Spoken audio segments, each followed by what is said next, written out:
Well, hello there, my dear friends. Welcome back to the Scott Reed Project. So today I'm just going to show you what I do with my leftover turkey thighs from Christmas.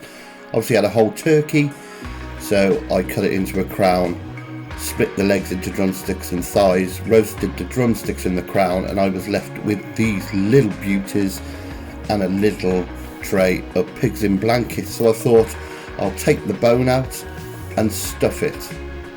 Line it with bacon and roast it. So very simple then, just taking out that thigh bone, that femur, real simple bone, either side. And once we get that bone out, all we need to do is just take out that little patella, that little knee joint.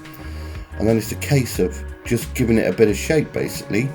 So I've got my pigs in blankets, unwrap it from its blanket. Then I take my sausages out of the skins. And all we need to do basically is just manipulate that sausage meat a bit, take it out of its cylinder shape and get it in our thigh and just roll it up and just check it. All I need to do now, as I do, is just square it off, get a nice square even shape, and then roll it up. And now my favourite part, very therapeutic, is putting bacon on the top.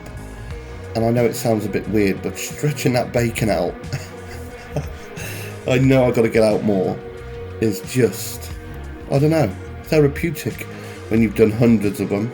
Sounds mad, I know. Anyway, we cut the bacon, get it nicely on top so it's nicely covered, and then it's just a case of tying it then with some butcher's twine just to give it some shape.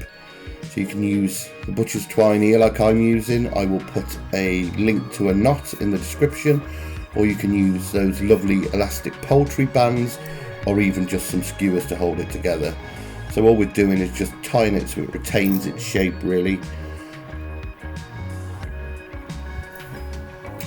So once we've got it all tied off, what we need to do is put it in an oven 180 degrees for about 45 minutes until you've got an internal temperature of 75 degrees and above.